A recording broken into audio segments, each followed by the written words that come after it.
ba naman? Bakit ipinasok mo kagad akong katulong sa isang mayamang tao sa San Agustin? Hindi pa nga ako pumapayag kasi sabi ko, pag-iisipan ko pa. At saka natatakot ako sa mga bali-balita na may aswang daw dun. Hindi totoo yung aswang-aswang na yan. Kahirap ng buhay natin sa bukid. Hindi mo ba naiisip paginhawain ang pamilya natin? Habang buhay ka nalang anak ng magtatanim. Malaki ang sahod doon. Galante ang magiging amo mo. Ma, doon na wala ang kaibigan ko. Paano kung hindi na ako makabalik ng buhay sa atin? Mariel, tigil-tigilan mo nga ako ng kaartihan mong yan. Gagamitin mo pa yung kaibigan mo paniguradong ang mga salarin dyan ay mga adik. Walwalera kasi. Ikaw ba? Itutulak ba kita doon para magwalwal? Hindi naman po sa ganun, Ma. Hindi ba liblib din yung bahay ng lalaking pagtatrabahuhan ko? Oo, liblib yon. Pero Mariel, yun na lang ang pag-asa natin. Kapag di mo hinarap ang takot mo, wala na tayong alis sa ganitong buhay. Matatakot ka ba o magpapakatatag?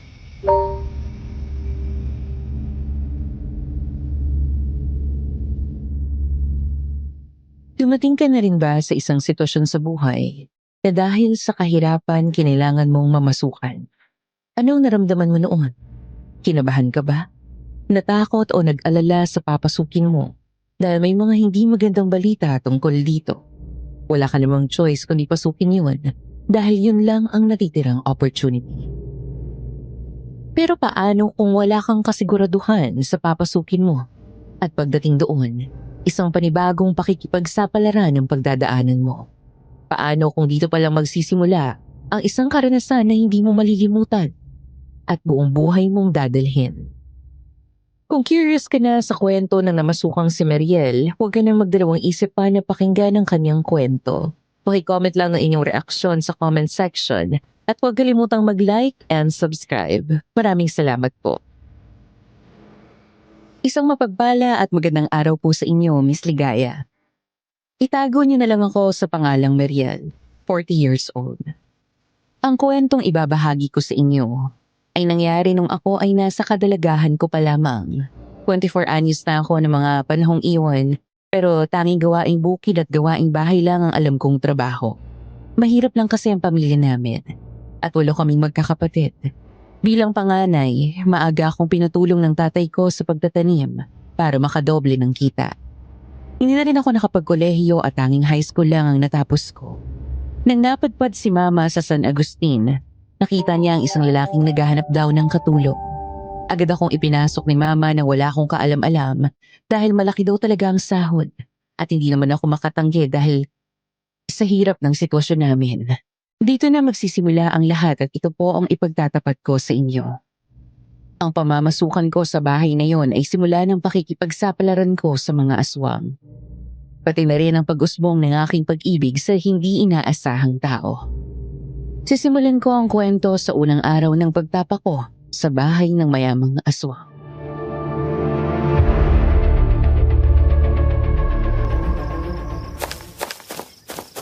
Aba Mariel, bilis-bilisan mo sa paglalakad. Sa trabaho, hindi pwede ang ganyang babagal-bagal. Ma, kinakabahan talaga ako Nakakatakot yung mga nadadaanan natin. Masyadong sukalan at parang may mga nagtatago sa dilim. Ma, wag na kaya tayong tumuloy. Yang ka na naman sa kaartihan mo, Mariel. Masukal din naman sa papunta sa atin. Hindi ka na nasanay. Saka hindi ka na pwedeng umayaw. Nakakahiya sa amo mo. Ang alam niya, ngayon ka na papasok sa kanya. Saka kailangan natin ng pera, anak. Alam mo naman ang buhay natin.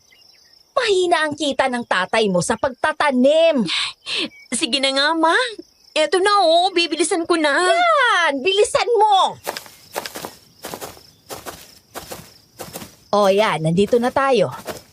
Huwag kang pauutal-utal ha. Kapag kausap mo na yung magiging amo mo. Oo na, Ma. Nag-practice na nga ako kanina bago umalis. Siguraduhin mo lang ha. Opo, Ma. Tao po! Tao po! Yun, may guard naman pala. Mukhang pagbubuksan niya na tayo.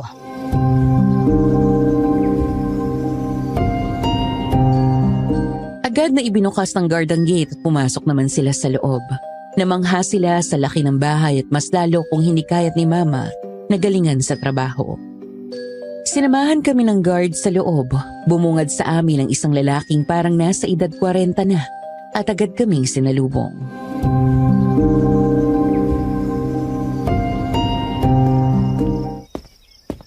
Kayo ba yung mga katulong na inihire ni Sir Damian? Hindi ako kasama. Itong anak ko lang. Siya pala. Sige, sandali lang ah. Nagbibihis lang si Sir Damian. Maya-maya ilalabas din yon. Maupo muna kayo sa sopa. Sige po. Tara na. Opo, Ma. Diyan lang kayo at sasabihan ko lang si Sir na nandito na kayo. Opo. Grabe, Ma. Sobrang laki ng bahay. At ang mga materyales, sobrang mamahalin. Parang palasyo. Kaya naman pala malaking pasahod nila dito. Sinabi ko naman sa'yo, anak. Talagang mayaman sila. Isa sila sa pinakamayaman sa bayan natin. Halata naman, Ma. Parang mga Harriet Reyna nang nakatira sa bahay na to. Ngayon nga lang ako nakakita ng ganito sa totoong buhay. Kadalasan, sa mga palabas ko lang ito nakikita. Sa mga teleserye ba? Galingan mo, anak, ha? Malay mo, ito na pala ang opportunity na makakapagpaahon sa atin sa kahirapan. Saka, baka magustuhan ka ng amo mo. Halos kaedaran mo lang yung saka binatang binata at walang sapit. Naku, Ma. Hindi ko muna iniisip yung ganyan. Ang mahalaga sa akin ay magtatrabaho muna ako sa ngayon para makatulong sa inyo ni Papa. Malay mo lang naman, anak, hindi ba? Maswerte ka kapag nangyari yun sa'yo. Madali na lang ang buhay mo at mapapayaman mo pa ang pamilya natin. Ay, si Mama talaga. Nasaan na pala sila? Yun sila, Sir, sa sopa. Andiyan na yata sila, anak.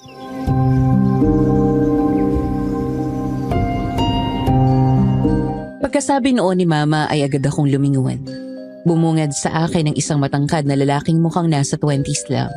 Aminado akong gwapo siya. Mestizo, matangos ang ilong at parang may lahing foreigner ang itsura ng muka. Hawig niya si Ian Veneracion noong kabataan nito. Pagkakita sa amin ng lalaki, ay agad kami nitong pinuntahan at tumayo naman kami ni Mama.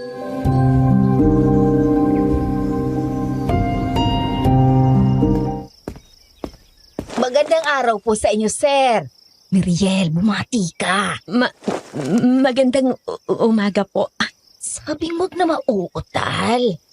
Magandang araw din sa inyo. Maupo na kayo. Mangangalay tayo niyan. Sige po, sir. Miriel, upo raw. Opo. Ethan, iwan mo muna kami rito. Asikasuhin mo na muna yung pinaaasikaso ko sa'yo. Sige po, sir.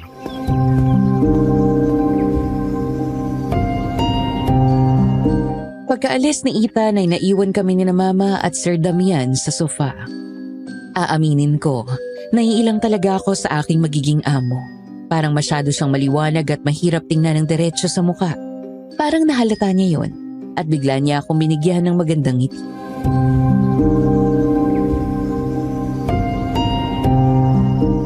Naiintindihan kong naninibago ka pa, Mariel. Kasi sabi ng mama mo, eto raw ang unang trabaho mo sa labas. Opo. Ganun na nga. Nasanay kasi ang anak ko sa bukid. Masyado kasing mahiyain. Hindi mo kailangang mahiya sa akin, Mariel. Mariel ang pangalan mo, tama ba? Opo. Ang mga katulong at gwardiya ko rito ay di ko itinuturing na tauhan. Pamilya ang turing ko sa kanila. Kaya wala kang dapat ipangamba, Mariel. Nahalata ko nga agad, sir. Namukha kayong mabait, kaya agad kong ipinasok ang anak ko. Kung gusto ninyo stay in na rin siya dito para hindi na problema ang pag-uwi. May sariling kwarto naman ang mga katulong. Sige po, sir. Handa na nga po kami Dala na namin ang mga gamit itong si Miriel. Sir, ngayon na po ba siya magsisimula? Oo naman. Nandito na rin naman siya. Di magsimula na. Ituturo na namin sa kanya mga gagawin niya rito sa bahay. Kasi yung mga katulong ko rito, iba-iba sila ng gawain. Ay, sige po, sir. Saglit lang po ha. Mag-usap lang kami ng anak ko. Sige lang po. Walang problema. Mama naman! Aray ko! Sakit! Bakit kailangan manghabulot ng braso? Eh gusto kong ipaalala sa'yo ang sahod mo. Sa akin mo isusulit lahat ha. Pakain ka naman dito. At pati mga gamit sa katawan, sagot ni Sir Damian. Man naman, ako naghihirap. Dapat hati tayo. Aba alam mo naman ang sitwasyon ng pamilya natin. Isa pa, ako naman ang nagpasok sa'yo dito para makaraos ang pamilya natin. Si mama naman, no? O sige na anak, aalis na ako. Galingan mo rito ha. Opo, ma. Naiintindihan ko kung kinakabahan ka pa. First time mo eh. Ganito na lang. Isipin mo na lang na nagbabakasyon ka sa bahay ng kamag-anak mo tapos yung paggawa mo rito sa bahay ay parang tulong na lang din. Okay ba yon? Hindi naman po ako ganun kinakabahan, sir. Okay lang po ako. Sus, namumutla ka nga dyan eh. Halika, ililibot kita sa buong bahay. Sir, itong mga gamit ko po. Huwag mo nang isipin yan. Si Ethan ang bahala dyan. Ipapasok nila yan sa magiging kwarto mo. Sa ngayon, ililibot muna kita sa buong kabahayan at nang maging pamilyar ka. Sige po. Halika, tara na.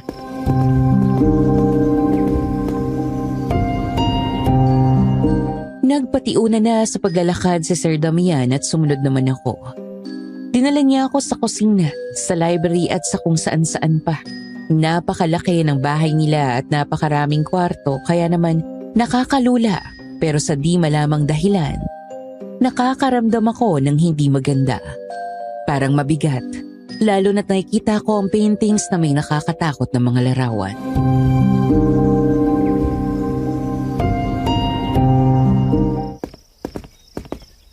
Dito naman sa room na ito, nandito yung mga instrument ko kasi mahilig ako sa musika. Mahilig rin ako ang tumugtog. Teka, Meriel, Po? Ano po yun, sir? nakikinig ka ba sa sinasabi ko? Parang ang likot ng mata mo. At naglalakbay sa malayong isip mo. Opo. Okay ka lang ba? Parang hindi ka okay ah. Okay lang po ako, sir. Huwag po kayong mag-alala. Ay siya. Doon naman tayo sa kabila. Sige po, sir.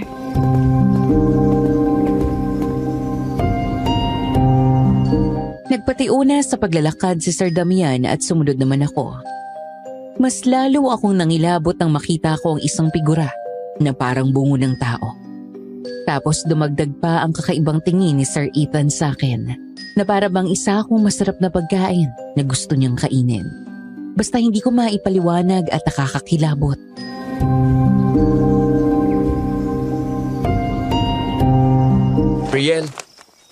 Brielle, Po.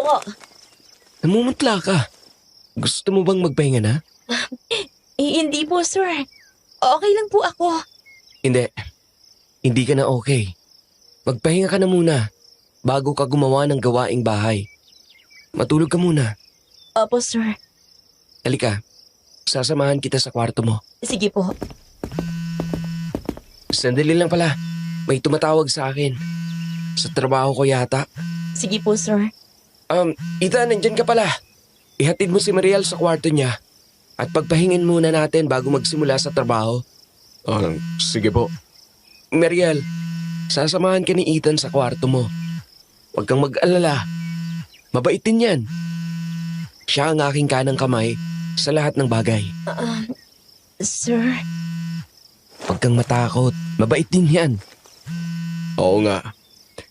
Mukhang nakakatakot lang ang mukha ko pero mapagkakatiwalaan mo ako. Kagaya ni Sir Damian. Sige na, Mariel. Sumama ka na kay Ethan at kailangan ko nang sagutin ito. sige po. Tara na, Mariel. Opo, sir.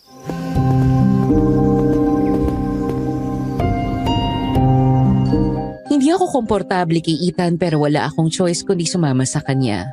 Dinala niya ako sa pinakadulong kwarto at nakita kong nandoon na ang aking mga gamit.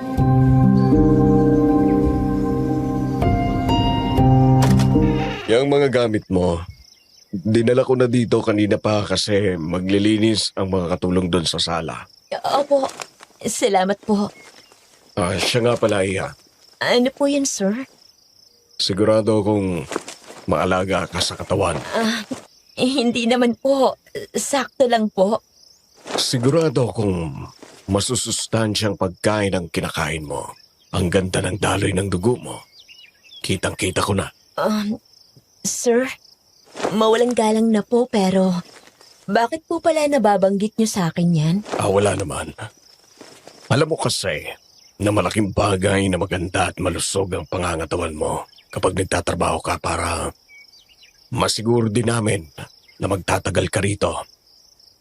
Kasi hindi ka sakitin. Hindi naman po ako sakitin, sir. Maalaga naman po ako sa katawan ko. Mabuti kung gano'n, Iya. Sige na. Magpahinga ka na muna. Malinis naman yung kwarto mo. Tatawagin ka na lang din namin mamaya. Opo, sige po.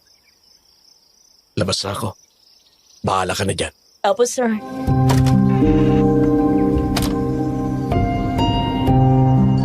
Nakahinga ako ng maluwag nang lumabas si Ethan. Hindi talaga ako komportable sa aura niya. May kakaiba sa paraan ng pagtingin at paghahawak niya sa akin. Basta hindi ko maipaliwanag at ang masasabi ko lang, natatakot ako. Natulog muna ako at pagkagising ko, naisipan kong tumawag kay mama. May cellphone na rin akong dikipad at mabuti na lang. May signal sa lugar na yon.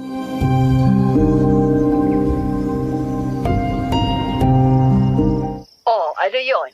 Bakit napatawag ka? Huwag mong sabihin na ayaw mo na agad sa trabaho, ha? Parang ganun na nga, ma. Hindi ko nga ako maintindihan ang nararamdaman ko sa bahay na to eh. Parang may hindi maganda. Lalo na sa ita na yun. Aba, susumpong na naman yung kaartehan mo, Meriel. 24 ka na. Hindi ka na bata. Lakasan mo na ba ng loob mo at huwag kang paarte-arte? Pero ma, hindi kasi talaga maganda ang pakiramdam ko eh. Baka pwedeng humanap na lang tayo ng iba kung pwedeng mapagtrabahuhan. Aba ang sasahurin mo dyan ay hindi mo mararanasang sahurin sa iba. Diyan lang naman ang trabaho na nagkatulong ka lang. Pero para ka na rin abroad. Gamitin mo ang utak mong bata ka. Pero ma... Ako'y wag mong artehan. Sinasabi ko sa'yo, hindi ako natutuwa sa kaganyanan mo, Meriel. Ma... Sige na. Patayin ko na ang tawag at ako'y marami pang hugasin. Ang mga kapatid mo hindi maaasahan sa mga gawaing bahay.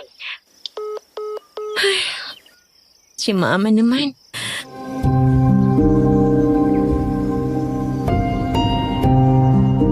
Nagpakawala na lang ako ng malalalim na buntong hininga at isinubsob ang ulo ko sa unan. Ilang sandali lang ay bumukas ang pinto at agad akong napabalikwas. Nagulat ako pagkakita kay Ethan, kaya naman agad akong napaatras.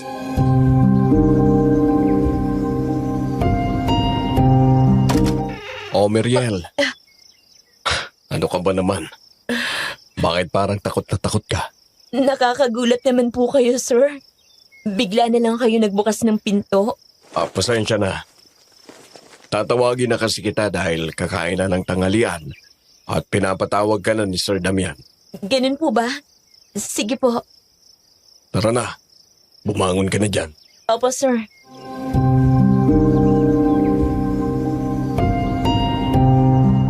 Nagpatiuna sa paglalakad si Sir Ethan at sumunod naman ako. Dinala niya ako sa dining area kung saan kumakain si Sir Damian. Nagulat ako pagkakita sa mahabang mesa. Hindi lang si Sir ang naroon. Kasalo rin niya ang mga guard at katulong ng bahay na yon.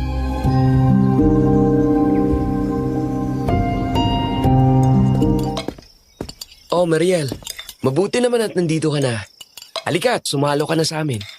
Sir, nakakahiya naman po. Parang hindi naman po yata tama na saluhan ng isang katulong na kagaya ko ang mayaman niyang amo. Nasanay ka siguro sa ganong ideya pero hindi naman kasi ako ganoon klaseng amo, Mariel.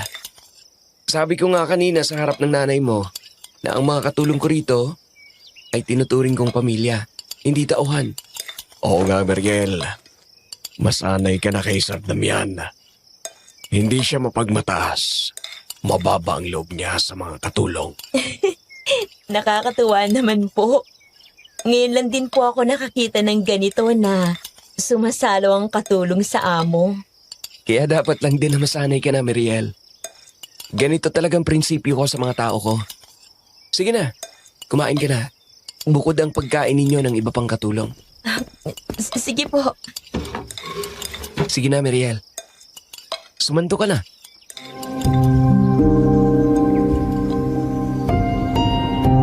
Sa pagkakataong iyon, napansin ko na magkaiba ang itsura ng pagkain namin sa pagkain ni na Sir Damian. Parang masyadong malasado ang pagkakaluto ng karne nila at yung dugo, sariwang-sariwa pa. Pinagmasdan ko kung nagdududa rin ba ang iba kong kasamang katulong, pero tahimik lang sila at parang sanay na. Pagkatapos kumain, tumulong muna ako sa pagliligpit ng mga plato. At sa pagkakataong yun, napansin ko na naman ang kakaibang tingin ni Ethan. Napansin ni Sir Damian ang pananahimik ko, kaya naman lumapit siya sa akin.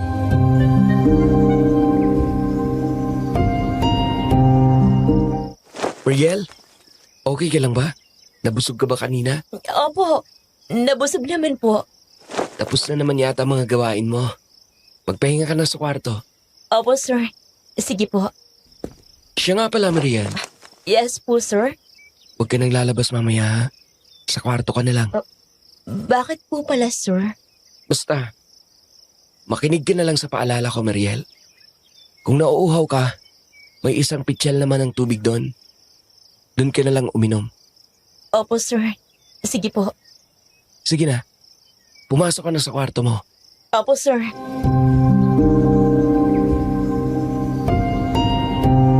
Ngiti lang ang huling tugon ni Sir Damian sa akin.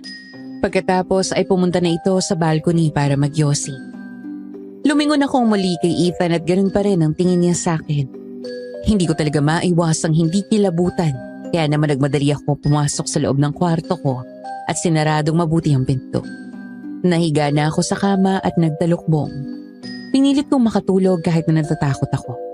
Mga bandang 12:00, nagising ako sa mga yapak sa labas.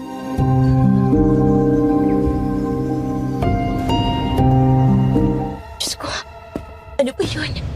Sino ba yung lakad ng lakad sa labas? Ay, Diyos ko!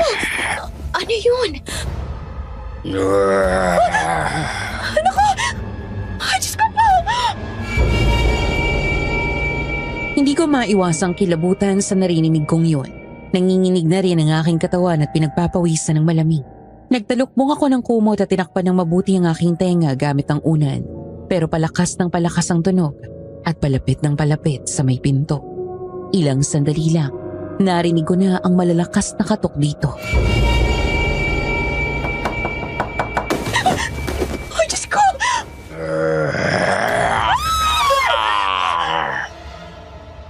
Ay, Diyos ko! Ano ba kasi yun? Bakit niya tinatawag ang pangalan ko? Ay, Diyos ko! Anong gagawin ko?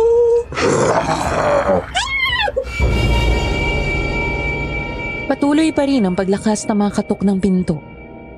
Parang tambol na ang lakas ng kabog ng dibdib ko. Naghahanap ang mata ko ng anumang pwedeng ihampas at gawing sandata. Gulong-gulo na ang utak ko dahil kinakain na ako ng sobrang takot. Ilang sandali lang, nangyari na ang inaasahan ko. Bumukas ang pinto at pumasok ang isang nakakatakot na nilalang. Diyos ko!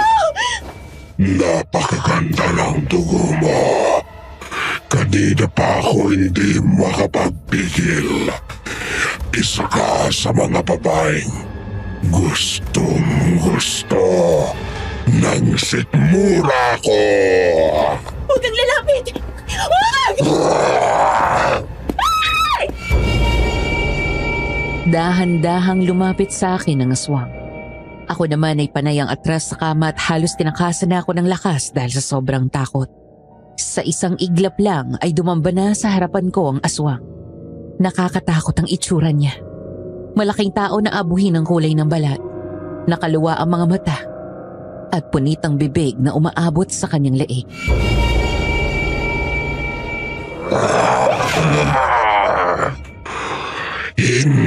ka na makakatakas. Hindi ka na makakawala.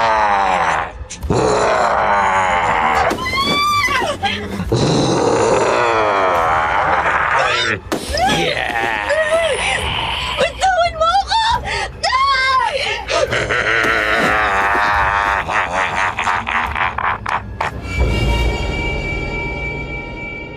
Patuloy lang ang aswang sa pagsakal sa leeg ko. Napakabigat at napakatigas ng kamay niya. Hindi ako makaalpas kahit anong puwersa. Halos maubusan na ako ng hininga sa paglaban sa sakit na ginagawa niya sa akin. At sa pagpupumilit na makawala. Pero wala talaga. Napapikit na lang ako. Ilang sandali lang ay naramdaman ko ang presensya ng isang tao sa may pinto. Nagpaputok ito ng baril at nabitawan naman ako ng aswang. Hoy! Bitawan mo siya! Wala kang karapatang saktan siya! Hindi ko na mapigilan ang sarili ko, sir. Katulong lang naman siya. May karapatan akong gawin ito. Wala kang karapatang gawin yan sa kanya! Ethan! Sinabi ko na ito sa inyo! Hindi ko kayo binibigyan ng karapatan na galawin ang kahit sinong katulong na hinahire ko dito sa pamamahay! Si Ethan. Si Ethan siya. Tandaan mo, Ethan, hindi kita binigyan ng permiso na saktan ang babaeng yan! Yeah!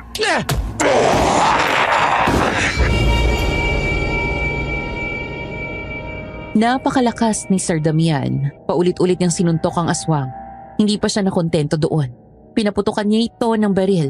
Hindi lang isang beses kundi pa ulit-ulit hanggang sa malagutan ng hininga ang aswang at nanumbalik ito sa anyo nito. Tinawagan naman ni Sir Damian ang mga lalaking tauhan at ipinasilid sa sako ang aswang. Sir, Sige na! Ilibing niyo na yan sa likod bahay. Ang tigas ng ulo eh. Nasabihan ko na siya tungkol dito. 5 beses na niya itong ginawa. Pero inulit na naman niya. Ubus ng pasensya ko. Kaya tama lang yan sa kanya. sir. Mariel, ayos ka lang ba? May sugat ka ba? Wala naman po, sir. Hindi lang po ako makapaniwala. Hindi ko naman ito itatanggi sa'yo. Aswang si Ethan. At sa totoo lang, ilang beses na niya na itong ginawa. Nasabihan ko na siya dati na kung di niya ito ititigil, mapipilitan akong patayin siya. Matagal ko na siyang tauhan. Pero wala siyang ginawa sa akin kundi puro kapalpakan. Bukod sa ninanakawan niya ako, palagi na lang siyang pumapatay ng tao. Sir, hindi na po yata ako ligtas dito. Uuwi na po ako bukas. Hindi, Mariel. Kailangan kita rito sa bahay. At napakahirap pumanap ng katulong. Si Ethan lang naman ang magiging banta sa buhay mo. Pero wala na siya. Wala ka nang alalahanin. Ayoko naman kasing mamasukan pero pinilit ako ng nanay ko. At wala na rin ako magagawa kasi mahirap ang buhay namin.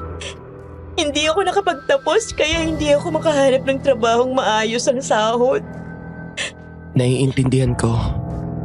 At pasensya ka na kung nasaktan ka ng tauhan ko.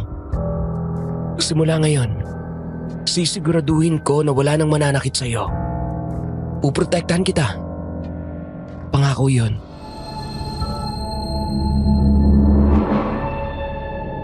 Kahit papaano ay napanatag ako sa sinabing iyon ni Sir Damian. Pero patuloy ko pa rin ginawang alerto ang sarili ko dahil sa palagay ko. Hindi ko alam kung sino ba talagang mapagkakatiwalaan sa bahay na yon. Kinabukasan, ako ang naka-assign sa kwarto ni Sir Damian. At nagulat ako sa mga kakaibang bagay na nakita ko.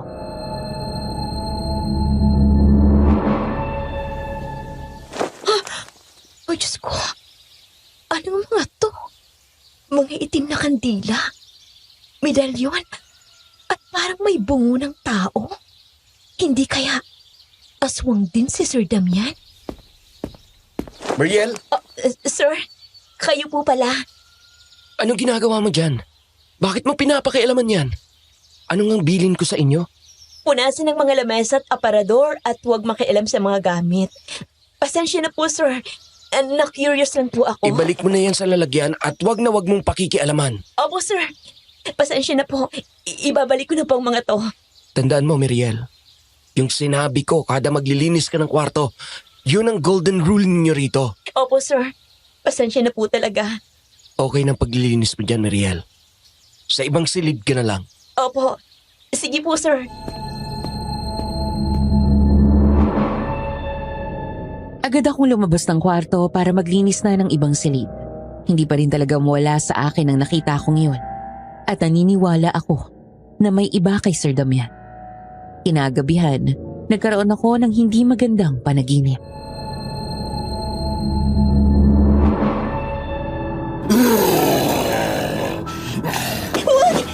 Huwag kang lalapit! Napakaganda ng dugo mo. Kanina pa ako hindi makapagpigil. Isa ka sa mga babaeng gustong-gusto ng sikmura ko. Huwag kang lalapit!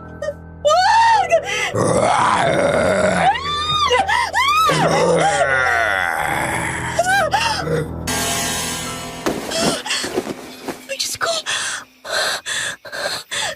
Panaginip lang pala.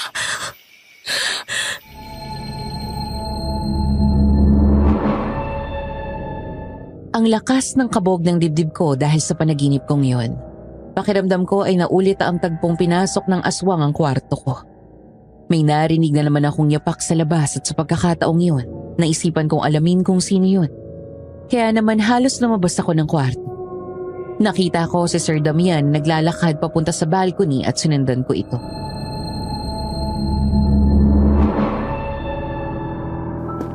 Ano kayang gagawin doon ni Sir Damian? Teka, anong nangyayari sa kanya?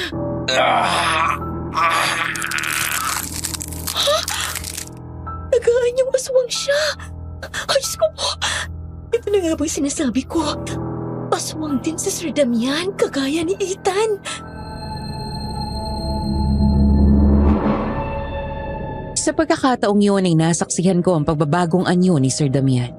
Ang itsura nito ay katulad ng anyo ni Ethan. Malaking tao na abuhi ng kulay na balat.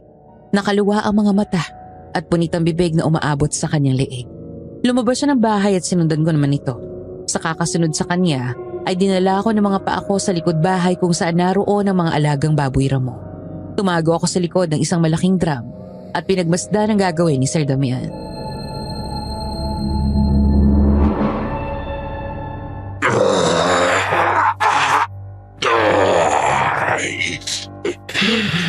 Pag sinumpong nga naman ang pagkaswang, ang hirap tigilan. Bakit dito siya pumunta? Hindi kaya... Alin kaya rito ang maganda ang daloy ng dugo at makakabusog sa sikmura ko? Ito kayang nasa dulo.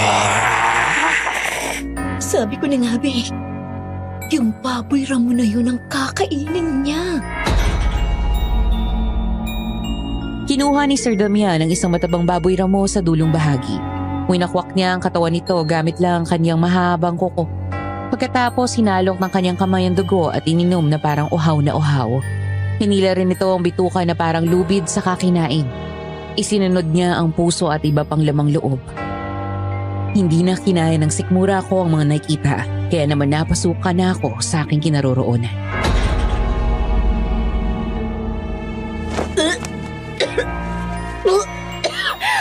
Grabe. Sobrang nakakatiri. Sino yon? Bakit parang may sumusuka? Grabe. Ngayon lang ako nakakita ng ganun. Nakakatiri sobra. Teka, parang boses ni Mariel yon. Nasundan niya yata ako. Narinig yata ako ni Sir Damian. Iniangat ko ang ulo ko at nakita ko si Sir Damian na ang direksyon ay nasa kinaroroonan ko. Sa pagkakataong yun ay nagtama ang paningin namin. Agad akong tumayo sa kinaroroonan ko at sinundan niya ako sa kahinablot ang braso.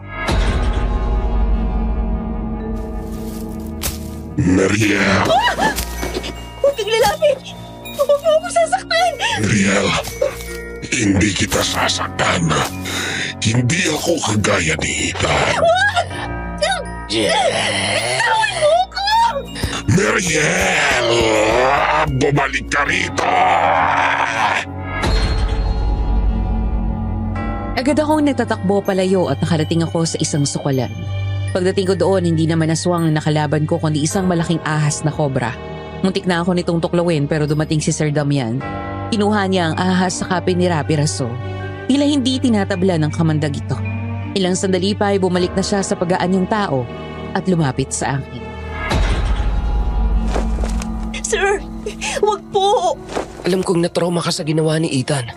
Pero sinisiguro ko sa'yo, hindi ako kagaya niya. Ibang klaseng aswang ako. Kaya kong kontrolin ang aking pagbabagong anyo. At minsan lang dumating ang pagkakataon na maghanap ako ng sariwang karne. Paano ako magtitiwala sa inyo? Baka sinasabi mo lang yan para kuhanin ang loob ko. Nagkakamali ka. Kung yan ang iniisip mo, wala akong balak manakit ng tao. Lalo na at wala namang ginagawang masama sa akin. Nakita mo naman, di ba? Sariwang karne ng baboy ramo ang kinakain ko. At hindi karne ng tao. Iba ako kay Ethan. Sobrang magkaiba kami. Mapagkakatiwalaan ko ba talaga kayo? Oo naman. Bakit hindi? Ang mabuti pa, bumalik ka na sa kwarto mo at magpahinga na. Delikadong umalis ngayong gabi. Maraming ahas at kung ano man sa daan. Isa pa, may mga aswang din sa sukalan. Teka lang po, Sir Damian. May tanong po ako. Oh, ano yun, Mariel? Lahat po ba ng nandito ay aswang? Kayo at ang mga katulong at mga guard? Hindi lahat. Ang iba ay mga tao at ang iba ay mga aswang na nagmula pa sa angka namin. Ganun ang ginagawa ko para maging balanse. Dahil ang mga aswang minsan ay hindi nakakapagpigil ng sarili nila.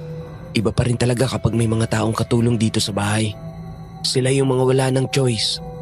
Kaya napili na rin magstay dito. Mga single mom, dating nakulong, o hindi nakapagtapos. Pinatunayan ko sa kanila na kaya ko silang protektahan. Pero, bakit po hindi nila sinasaktan ng mga taong nandito? Gagawin ko sa kanila iyon, kagaya ng ginawa ko kay Ethan. Yung mga tao, sanay na rin sila at kaibigan na nila yung mga aswang na narito. Si Ethan lang talaga ang bukod tanging hindi mapigilan ng sarili niya. Kaya wala na akong choice, kundi patayin siya. Ganun po pala. Sige na, Mariel. Magpahinga ka na sa kwarto mo. Basta tandaan mo, kaya rin kitang protektahan kagaya ng ibang katulong rito. Ipinapangako ko yan. Kaya ipanatag mo ang loob mo. Halata namang seryoso si Sir Damian sa sinabi niyang yun, pero hindi ko pa rin magawang ipalagay ang loob ko. Magdamag akong tumawag sa nanay ko pero kahit nakailang missed call na ako, ay hindi naman sumasagot. Kinabukasan, iba na ang tingin ko sa mga kasama ko. Masyado akong naging mapanuri at alerto. Mariel, Sir Damian? bilisan mo na sa ginagawa mo. Kanina ka pang nakatulala dyan. Okay ka lang ba? Opo, sir. Okay lang po ako. Iniisip mo pa rin ba yung sa kagabi? Hindi naman po, sir. Huwag ka nang tumanggi. Alam kong inaalala mo pa rin yun, Mariel. Basta huwag ka mag-alala. Patutunayan ko sa'yo na hindi kami kagaya ng ibang aswang at puprotektahan ka namin. Hindi pa rin ako napanatag. Nang break time ko at wala na akong ginagawa, naisipan kong tumawag ulit sa nanay ko habang nakatambay sa balcony. Pero sa pagkakataong iyon, siya na ang naunang tumawag sa akin at agad ko naman itong sinagot. Hello po, ma. Oo, anak. Pasensya na at hindi ko nasagot ang tawag mo kagabi. Ang dami mo ngang missed call dito. Busy kasi kami at may dinala sa ospital. Ngayon pa lang din ako nakapagpa-load. Ha? Sino pong dinala sa ospital, ma? Ang tatay mo na aksidente. Kaya nga tumawag ako sa'yo ngayon. Kasi kailangan ng pambayad sa ospital. Baka pwedeng bumali ka muna sa boss mo at kailangan lang talaga. Ma. Kaumpisa ko lang eh. Ang pangit naman nung babali kaagad ako, tsaka hindi ko alam kung magtatagal ako rito. Ang daming nangyayari, ma. Ako'y tigil-tigilan mo ng kaartihan mo, Mariel. Magtiyaga ka na dyan at mas maganda nga ang sahod dyan. Lalo na ngayon, hindi agad makakatrabaho ang ama mo. Kasino yung kinikita kong kakarampot sa pagtatanim? Kailangan mo akong tulungan. Yung sa pambayad sa ospital, ma. Baka pwedeng humiram ka muna sa mga kamag-anak natin o kaya naman humingi ng tulong sa gobyerno. Anak naman, parang hindi mo alam ang sitwasyon natin. Walang sinabi ang mga kamag-anak mo pag yung ama ang nangangailangan. Huwag ka nang umasa na makakahingi ka ng kahit kakarampot sa mga yon. At sa gobyerno naman, alam mo naman yung ama mo, walang ID. Huwag ka nang umasa na makakahingi tayo ng tulong sa mga yon. Pero ma, kauumpisa ko pa nga lang po kasi. Hindi ko po alam kung papayag ang boss ko sa Sir Damian. Ay, basta gawan mo ng paraan. Ako'y kumikilos din dito. Kulang na nga lang Mamalimos ako sa kalsada. Sige na, marami pa akong gagawin. Papatayin ko na itong tawag. Sige po, ma. Anong gagawin ko? Nakakahiya naman bumalik agad. Napahawak na lang ako sa sentido dahil na-stress pa ako sa pagkakatawag na iyon ng nanay ko. Naramdaman ko na parang may presensya ng tao sa likuran ko at paglingon ko, nakita ko si Sir Damian. Nakikinig pala siya sa pag-uusap namin ng aking ina. Napayuko ako dahil sa hiya at tinawanan naman niya yun.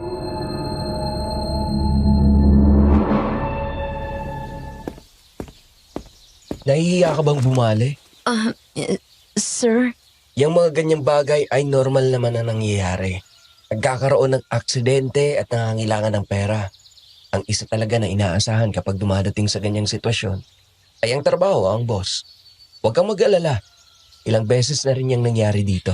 Naaksidente po kasing tatay ko at wala na kaming ibang malapitan, sir.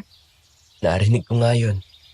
Masyadong malakas ang speaker ng cellphone mo para hindi ko marinig. Sige na, pababalihin kita. At dodoblihin ko na lang para hindi kulangin sa pambayad sa hospital bills. Sir Damian, huwag niyo na pong doblehin. Baka hindi ko po kayanin bayaran kasi kailangan ko talagang tumulong sa nanay ko sa mga gastusin sa bahay. Pakiramdam ko kasi, matatagalan bago makapagtanim ulit si tatay. Huwag mo nang problemahin yun. Bigay ko na yun sa'yo. Tulong sa pamilya mo. Nakakahiya naman po, sir. Huwag ka na mahiya. Sige na. Ipapadala ko na sa nanay mo. Kitain ko na lang siya sa bayan. May number naman niya ako, kaya tatawagan ko na lang. Hala, sir. Napakalaking tulong po niyan. Maraming salamat po. Huwag mo nang alalahanin yun. Yung sa bali mo, kahit hindi ko na agad kaltasin sa sweldo mo. Tsaka na lang kapag nakaluwag-luwag. Salamat po talaga, sir. Maraming salamat po. Napaiyak na lang ako sa tuwa noong mga oras na yun. Nakonsensya ako sa hindi magandang paghihinala kay Sir Damian dahil napakabuti pala ng puso niya. Simula rin noon, wala na akong naramdaman sa gabi kaya naman napanatag na ako. Pero isang araw habang nagwawalis ako sa hardin, isang lalaki ang pumunta sa bahay. Si Jake, ang boyfriend ko.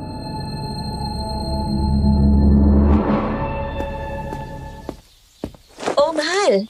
Napadalaw ka. Mabuti naman at pinayagan kang pumasok ng mga guard. Siyempre, sinabi ko na nandito ang girlfriend ko. Pwede naman sa kanila yon. Bakit ba bigla mo ako naisip na puntahan? Alam ko na sabi ko na sa'yo na dito ako nagtatrabaho pero mukha namang wala kang pakialam. Hindi ka nga nagre-reply sa mga text ko eh. Masama ba pumunta ako rito? Hindi naman. Wala naman ako sinabing ganun. Nagtataka lang. Hindi mo naman ako namimiss. Hindi ko na nga alam kung okay pa bang relasyon natin o baka may iba ka na. Ang arte mo naman. Ang dami mo pang sinasabi. Eh bakit ka kasi pumunta rito? Diretsuhin mo na ako. Uutang sana ako ng 10,000. Kumuha ko ng motor sa bayan. Tapos yung pera na napanalunan ko sa sugal. Nanakaw nung nagbar kami ng barkada ko. Ayan! Ganyan ka eh. Kapag may kailangan ka sa akin, saka ka lumalapit. Saka ka lang nakakaalala. Kapag nakikipaghiwalay ako, ayaw mo naman. Nagbabanta kang magpapakamatay. Naaawa lang ako sa nanay mo kasi kaibigan niya si mama. Kaya ayoko na may gawin ka sa sarili mo. Ang dami mo namang sinasabi. Pautangin mo na lang kasi ako. Ang laki naman ng sahod mo rito. Oh. Nasabi sa akin ng nanay mo. Babayaran ko naman. Malapit na ako magkaroon ng trabaho sa construction. Malaking building yon. Kaya matagal-tagal din ako may trabaho. Magbabayad. Kailan ka ba nagbayad ng utang mo, ha? Hindi ka naman nagbabayad kasi palagi mong sasabihin na girlfriend mo naman ako. Hindi kita pa uutangin. Nakakapagod ka na. Sa ayaw at sa gusto mo, makikipaghiwalay na ako sa'yo para hindi mo na ako kinakaya-kaya. Gagawin mo talaga yan? O bakit? Sasabihin mo na naman na magpapakamatay ka. Ayoko nang maging tanga sa'yo, Jake. Nakakapagod ka na sa totoo lang. Wala rin akong maipapautang sa'yo. Kasi baka hindi mo alam na aksidenteng tatay ko at siyang mas uunahin ko sa pera ko. Diyan ka na nga. Akmang tatalikod na ako nang biglang hinila ni Jake ang aking buhok. Ano ba? Bitawan mong buko. Rico, nganit ko, masisira yan. Ang yabang mo na ngayon, ha? Nagmamalaki ka na porket namasukan ka sa isang mayaman at malaki ang sahod. Wala nga ako sabing may pauutang sa'yo. Bitawan mo na ako. Nasasaktan ako. Aba, matigas ka na, ha? Aray, nasigmura ako. Wala na akong nagawa ng suntukin ni Jake ang sikmura ko. Gumanta rin ako sa kanya. Kinagat ko ang kanyang braso pero gumanta rin siya at hinampas ako ng malakas sa muka. At sa sobrang lakas ng pagkakahampas niya, ay natumba ako sa lupa.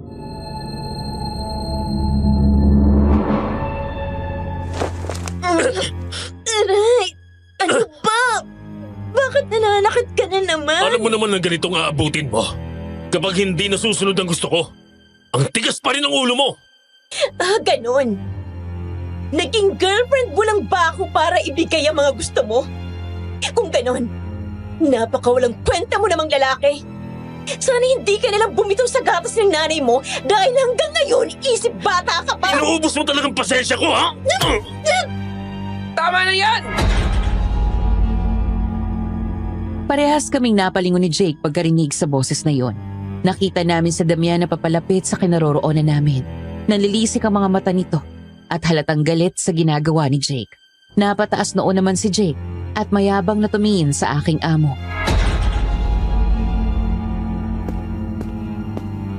Ikaw ba ang amo niya? Tigilan mo siya. Hindi tamang manakit ng babae lalo na't nobya mo siya. Wow! Tatakot naman ako doon. Bakit? May gusto ka na ba sa bruhang to? Tigil mo nga yung kayabangan mo. Akala mo kung sino ka. Akala mo rin kung sino ka at porket mayaman ka. Tsaka wala kang karapatan makialam sa amin. Away na magkarelasyon to. Hindi ka kasali. Ang yabang mong lalaki ka, ha? Guard! Ilabas ninyo ang lalaking ito! Wala ka palang bitaw eh. Porket mayaman ka, gumagamit ka ng ganyan. Subukan mo sa akin ang pisikalan para magkasubukan. Jake, ano ba? Tama na! Hindi basta-basta yung kinakalaban mo. Nakakahiya ka. Bakit? Bilib na bilib ka ba sa lalaking to? Baka isang kabao ko lang to. At walang sinabi ang yabang niya. Tumigil ka na. Hindi ako pumapatol sa kagaya mo. Hindi pumapatol? Mukhang ang pikon na pikon ka na eh. Pinipigilan mo lang. Sige, tingnan natin kung hanggang saan ang yabang mo sa gagawin ko.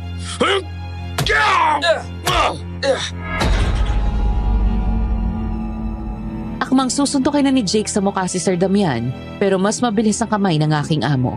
Agad niya itong napigilan at papahiyaw naman si Jake sa sakit dahil malakas ang puwersa ni Sir Damian.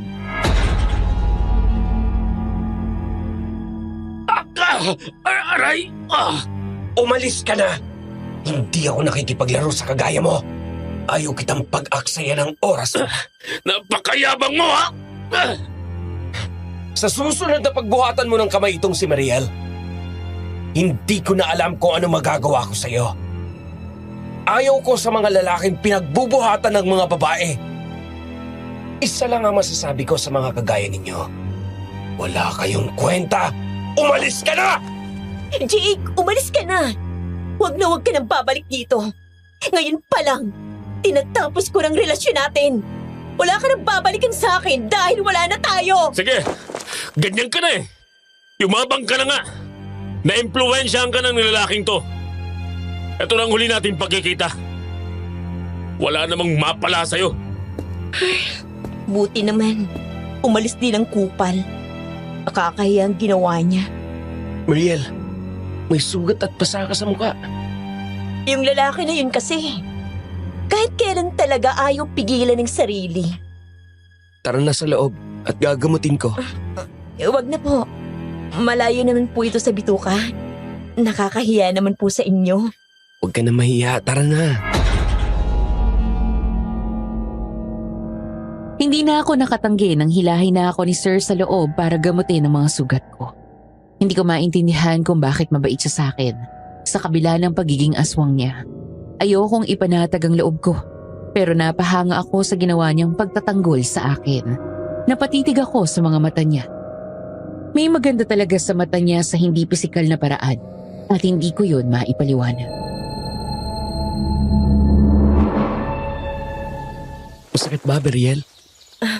Hindi naman po, sir. Tama lang na hiniwalayan mo na yung lalaking yun.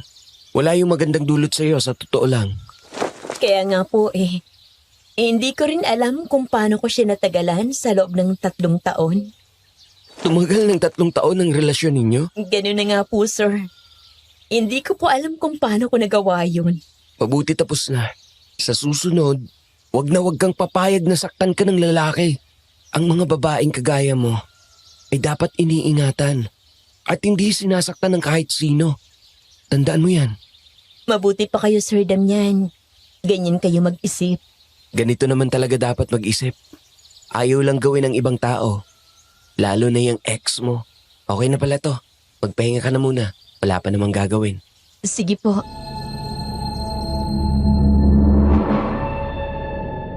Ewan ko ba pero parang nakaliti na ang puso ko sa ginagawang yun ni Sir Damian. Ayokong mangyari yon sa totoo lang kasi baka mamaya ginagawa niya lang yon para kunin ang loob ko. Isang gabi pagkatapos ng dinner, nagpasuyo si Sir Damian sa akin na kumuha ng ice cube at baso kasi gusto raw niyang uminom ng alak sa balcony.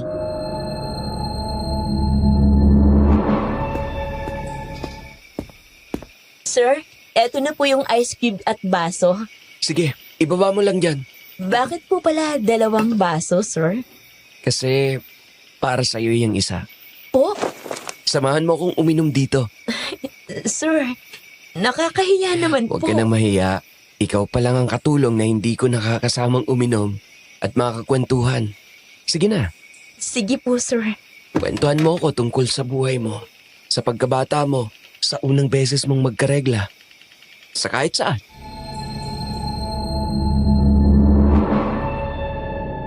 Noong una ay nahihiya pa akong magkwento kay Sir Damian pero napakagaling pala niya talagang tagapakinig. Kaya habang tumatagal ay nagiging komportable na ako sa kanyang magkwento. Napuno ng tawanan ang buong balcony dahil nakikipagbiruan rin siya sa akin.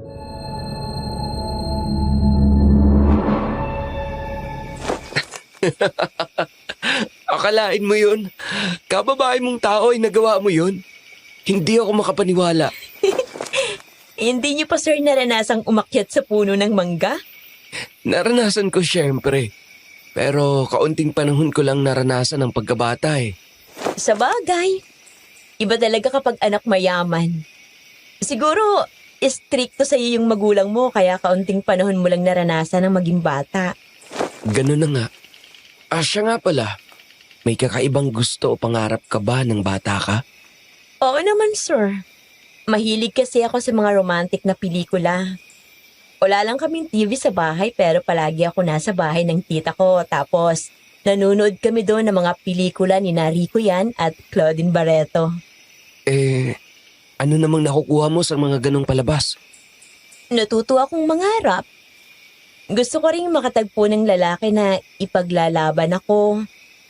Yung pagmamahalan namin tapos poprotektahan ako sa lahat ng oras. Teka, Sir Damian. Sir. Ay, nakatulog na siya. Ang dami kasing nainom eh. Siya lang yung aswang na nakita kong napakatulugin. Ang cute niya. Ay, hindi. Hindi, Mariel. Hindi ka dapat makyutan kagad. Baka mamaya, sakting niya ako. Teka, tatawag ako ng katulong. Agad akong tumawag ng mga katulong para maipasok si Sir Damian sa loob ng kanyang kwarto.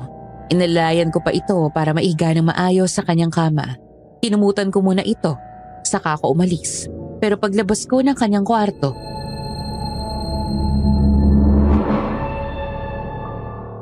Teka lang. Ha? Manang, bakit po? Manang? Napakasarap ng dugo mo. Hindi ko na mapigilan ang sarili ko. Kapag nakikita kita, natatakam ako. Huwag po! Huwag! wala akong nagawa nang dambahin ako ng aswang. Itinulak niya ako sa sahig at pagkatapos ay umibabaw siya sa akin. Tinatangka niyang sakmalin ang aking leeg pero nakakaya ng puwersa ko na pigilan siya sa pamamagitan ng pagtulak sa kanyang balikat.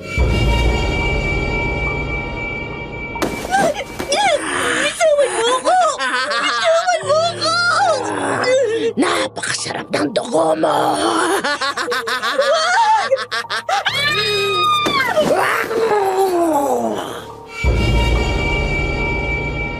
Nagipon ako ng puwersa at nang makaipon ako, saka ko inuntog ng malakas ang kanyang ulo at sinipa ang kanyang tiyan. Nakawala ako sa aswang at saka naman ako tumayo. Pero hindi pa rin ako nakaligtas dahil bigla niya namang hinila ang aking paa. Natumba na naman ako sa sahig at napahiyaw ako sa sakit. Kumapit ako sa paa ng mesa para hindi niya ako madala dahil hinihila niya ang aking mga paa.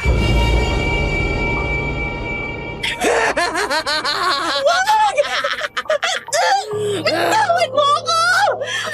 Hindi na kita makakawalan!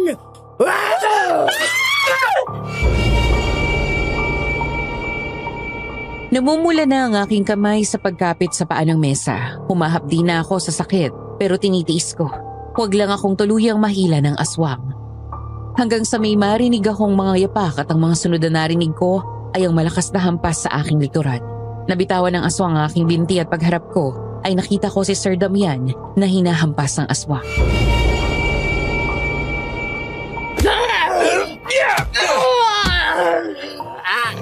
Di ba sinabi ko sa inyo na huwag ninyong sasaktan ang mga tao ko rito?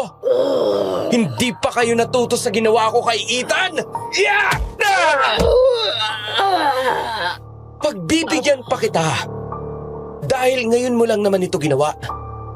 Pero sa susunod na gawin mo ito, hindi lang hampas ang matitikman mo. Hindi ka na makakaligtas sa akin!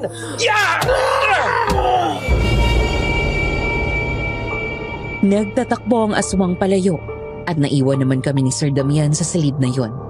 Hindi pa rin ako makatayo dahil sa sobrang panghihina at nilapitan naman ako ng aking amo. Mariel, okay ka lang? Okay lang naman po, sir. Ang lakas ng aswang na yun kaya nakakapanghina. Ang sakit din ng katawan ko.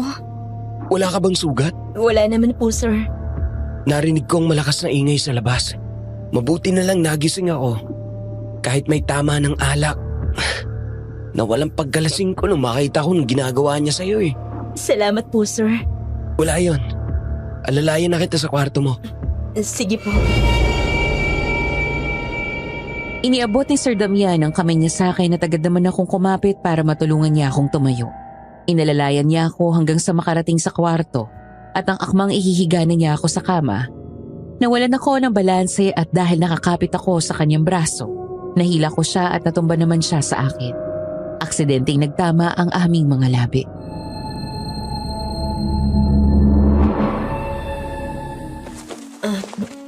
Sir? I'm sorry, Mariel. Hindi ko sinasadya. Sorry din po. Palam-palam pa po kasi ako eh. Okay lang. Nangihina ka na eh. Siya nga pala. May mga pasa ka. Kukuha lang ako ng pang-cold compress. Sige po, sir. Pero ako na pong maglalagay sa katawan ko. Sige. Ikuha na lang kita.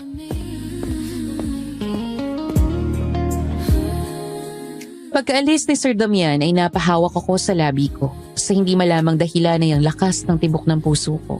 Parang nawala lahat ng nakakatakot kong naranasan ng gabing yun dahil sa pagkakahalik namin sa isa't isa. Hindi ako nakatulog ng gabing yun sa kakaisip at kinabukasan, may ginawa pa siya na mas lalong ikinahulog ng loob ko.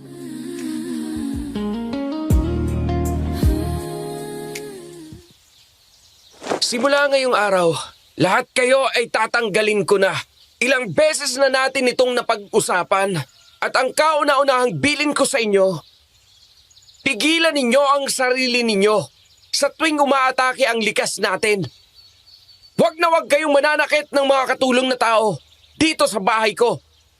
Kung hindi lang kayo ang mga katulong na ibinigay sa akin ni Papa, hindi ko gugustuhin maging katulong ang mga kagaya ninyo na hindi marunong sumunod sa utos. Sige na, makakaalis na kayo. Sir Damian, bakit niyo po ginawa yun? Hindi naman po lahat sila hindi marunong sumunod sa utos. Isa lang naman po pati yung umatake sa akin kagabi. Wala na akong tiwala sa mga tauhan kong ito, Mariel. Tsaka sinong nakakaalam?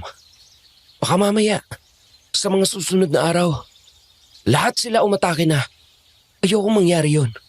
Pero sir, ang tagal niyo na po silang naging katulong at saka isa pa, ikaw na po mismong nagsabi na ibinigay sila sa'yo ng papa mo? Yun na nga ang punto eh. Ang tagal ko silang naging katulong pero simpleng utos lang, hindi nila masunod. Sir, baka naman po ginagawa mo lang yan para protektahan ako. Hindi ah. Para sa kaligtasan niyo ng lahat. Pero sir, ako lang naman po ang nabiktima. Yung iba naman po ay hindi. Ginagawa ko ito para sa lahat. Sige na. Bumalik ka na sa ginagawa mo. Sige po.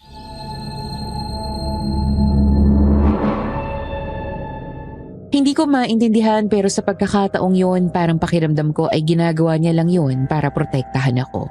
Simula noon nawala na ang lahat ng nararamdaman kong pagdududa kay Sir Damian. Naging malapit kami sa isa't isa at pakiramdam ko ay unti-unti na ring nahuhulog ang loob ko sa kanya. Isang gabi, nagulat na lang ako nang dalhin niya ako sa isang mataas na lugar at namangha ako dahil napakaganda ng view dito.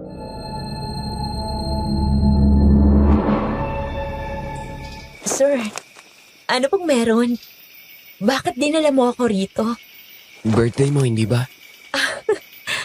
Ay, oo nga pala. Birthday ko nga pala ngayon. Pero paano mo nalaman, Sir Damian? Nakalimutan mo yata na napakadaldal mo nung nagiinuman tayo. Naikwento mo sa akin kung kailan ang birthday mo. Hindi ko natanda yun pero naalala mo. Kakaiba ka talaga, sir. Pero salamat po dito Maganda ba?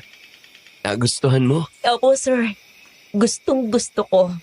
Ang ganda nga po ng view tapos ang ganda ng pagkakaayos nito na parang magpipiknik tayo kahit gabi.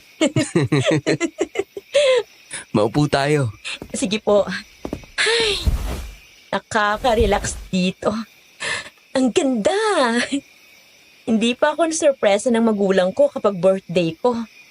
Ipagluluto lang nila ako ng pansit tapos wala pang isang platong natitira sa akin kasi ipinapalamang ko sa maliit kong kapatid.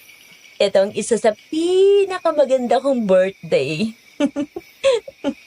Nakwento mo na rin yan kaya nga may pansit dito eh. Kasi paborito mo yun. Pati yun? Natandaan mo rin, sir? Oo naman. At saka para sa'yo talaga yan, Mariel. Kasi hindi ako pwede ng asin. Ipinaluto ko yan para sa'yo. Grabe, sir Nag-adjust ka pa talaga para sa akin. Siyempre. Araw mo ito eh. Tsaka isa pa. Espesyal ka. Grabe, sir. Pakiramdam ko talaga kapag magkanobyo ka. Napakaswerte niya sa'yo. Wala ka pang nobya o natitipuhang babae? Wala akong nobya pero natitipuhan. Meron. At matagal ko na siyang gusto. Ganun po ba? Sir Damian, sino naman kayang maswerteng babae na yan? Baka naman gusto mong i-share.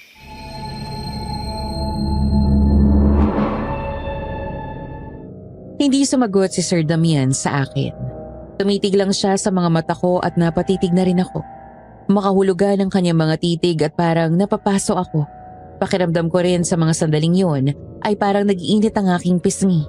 Hindi ko na makayanan kaya naman nag-iwas ako ng tingin pero bigla niyang hinawakan ang pisngi ko at siniil ako ng halik sa labi. Nadala na rin ako at ginantihan ko na rin siya.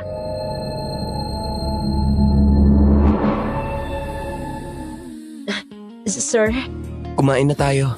sige po sir. Mainit pang pansit. Masarap ang pagkakaluto niyan. Oo nga po eh. Happy birthday, Mariel.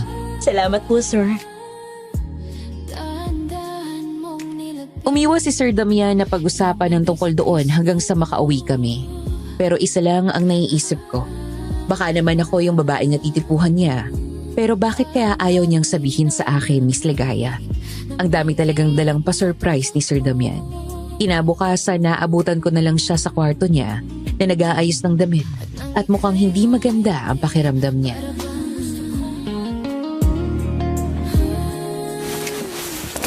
Sir Damian, saan po kayo pupunta? Bakit nag-aayos kayo ng gamit niyo? May pupuntahan nga pala ako. At siguro mga 2 araw akong mawawala. Pupunta rito si Papa. At siya munang magmamanage ng business namin habang wala ako. Pero sir, mukhang hindi po maayos ang pakiramdam ninyo. Namumutla kayo tsaka parang nanghihina. Okay lang ako, Mariel. Kaya ko to. Sigurado ka po?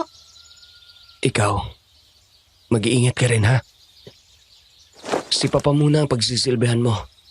Kapag may kailangan ka, o may hindi magandang nangyari, tumawag ka ha. Kailangan ko lang kasi si Papa. Dahil kung walang mag-aasikaso sa negosyo namin, baka bumagsak ito sa 5 araw kong pagkawala. Sige po.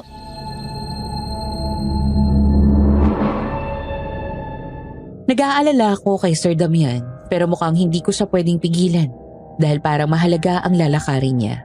Pagkalabas namin sa sala, saktong dumating ang isang matipunong lalaki na mukhang nasa 50s na. Tumayo siya sa pagkakakita niya sa amin at tinitigan ako mula ulo hanggang paa.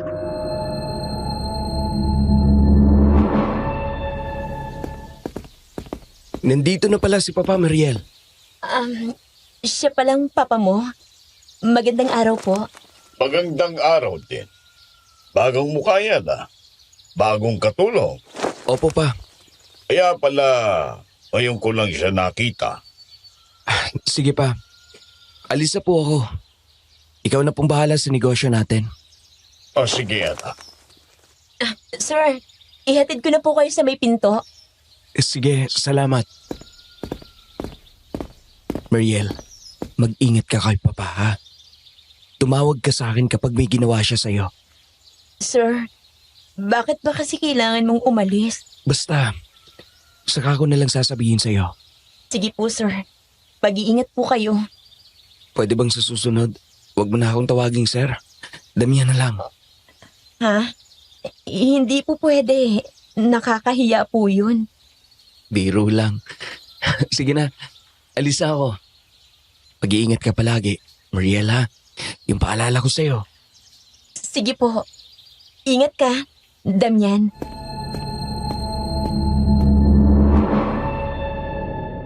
Napangiti siya sa sinabi kong yun. Lumabas ang kanyang dimples kaya hindi ko maiwasang magupuhan sa kanya. Sa hindi inaasahang pagkakataon ay bigla niyang hinalikan ang aking noo, saka siya umalis. Nangulila tuloy agad ako. Samantala, hindi nga maganda ang pakiramdam ko kay Sir Miguelito, kaya naman naging alerto ko sa lahat ng oras at isang gabi.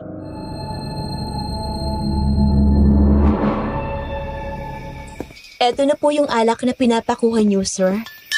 Yan, magaling. Ang bilis mong nakuha ang paborito kong alak. Mukhang sanay na sanay ka na rito. Opo. Medyo matagal na rin naman po kasi ako rito. Ganun ba? Sige po, sir. Aalis na po Teka, ako. sandali. Bakit po, sir? Samahan mo ko rito. Po? Hindi mo ba narinig? Samahan mo ako rito. Sige po. Yan. Masunurin ka. Tahimik lang kami habang sinasamahan ko siyang uminom. Nakatitig lang siya sa akin at hindi ko maiwasang mailang sa titig niya dahil para bang binabasa niya ang buo kong pagkatao.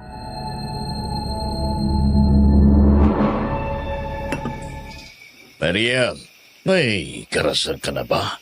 Po? Wala lang. Natanong ko lang. Mukhang sariwang-sariwa pa ang katawan mo. Wala ka bang naging nobyo? Meron na po. Pero dun po sa karanasan na tinutukoy ninyo, wala pa po. Tamang-tama. Sir, magpapahinga na po ako. Mamaya. Hindi ba sabi ko nga, sasamahan mo ko rito? Inaantok na po kasi ako, sir. Mamaya na nga. Dito ka na muna.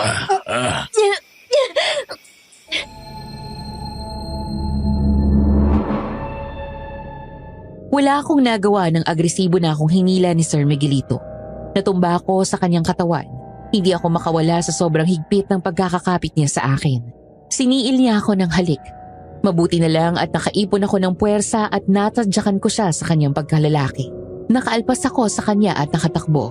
Ilang sandali lang hinila niya ang aking braso at pagharap ko. Unti-unti nang nagbago ang kanyang anyo.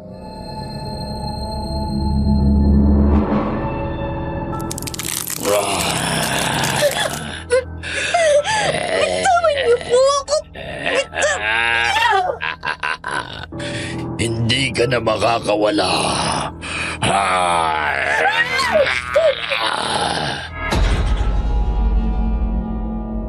Itinulak niya ako sa lamesa. Pagkatapos inilapit niya ang katawan niya sa akin at sinakal niya ako ng mahigpit sa leeg. Nagkapa naman ang kamay ko at nakuha ko ang isang matalim na bagay. Isinaksa ko yun sa kanyang balikat. Nasaktan siya at nabitawan niya ako.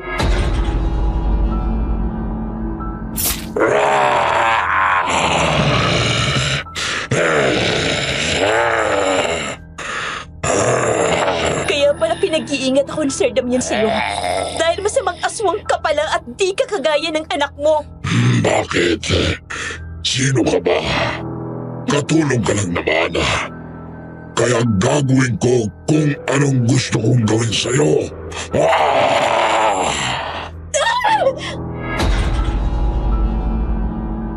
Muntik na niya akong dambahin pero mas naging alisto ang aking kilos. Kinuha ko ang isang malaking vase at inihampas yun sa kanya. Natumba ang aswang at ako naman ay hinanap ang daan palabas.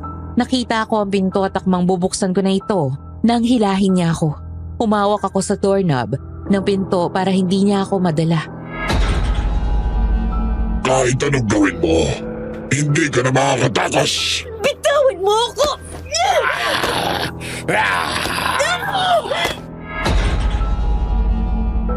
Sa isang malakas na paghila ng aswang ay nakabitaw ako sa doorknob. Tinakpan ng aswang ang mukha ko at mga ilang minuto lang, biglang nagdilim ang ulirat ko at hindi ko na alam ang mga sumunod na nangyari. Kinabukasan, nagising na lang ako sa kwarto. Nakatali at pumasok doon sa loob si Sir Miguelito. Sir, ano to? Bakit niyo ako tinali rito? Napagtanto ko kasi na maganda ka. Maganda kang paglaruan kaya hindi mo na kita papatayin. Pagsasawaan mo na kita habang wala pang anak ko. Wala kayong karapatang gawin sa akin to! At bakit wala? Katulong ka lang sa pamamahay na ito. Binabayaran ka ng anak ko. Kaya gagawin ko kung anong gusto kong gawin sa'yo. Lalo na at wala ka sa pamamahay na ito. Walang hiya ka! Pakawalan mo ako rito! Relax. Marami pa akong trabaho gagawin ngayon. Kaya hindi ko muna ipapatikim sa'yo kung anong sinasabi ko. Mamayang hapon, magkakaalaman na kung sino sa atin ang totoong hari. Walang hiya ka! Umalis ang lalaki at isinara ang pinto. Naalala ko na nagtabi nga pala ako ng maliit na punyal sa ilalim ng aking kama. Pinilit ko itong abutin at pagkakuha ko ay saka ako kinalas ang tali sa aking magkabilang braso. Nakawala ako sa pagkakagapos. at ang cellphone ko kaagad ang una kong hinanap. Tumawag ako sa mga pulis pero walang sumasagot. Nagdial ako kay Sir Damian pero mukhang nakapatay ang cellphone nito dahil hindi rin ito sumasagot. Naisipan ko na lang na tawagan si Mama.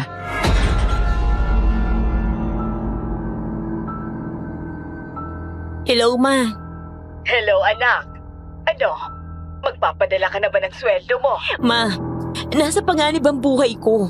Pumunta po kayo sa mga pulis at i-report mo na tinatago ako sa kwarto at pinagbabantaan. Ibibigay ko sa yung lokasyon nito. Hindi ko kasi sila makontak. At parang mas maganda na pupuntahan sila mismo sa station nila. Kaartihan na naman, Meriel. Birthday ng kapatid mo at may handaan dito. Tumama kasi ang tatay mo sa wedding. Ang laki ng napanalunan. Magtatayo na nga ako ng malaking tindahan. Ma, nasa panganib ang buhay ko.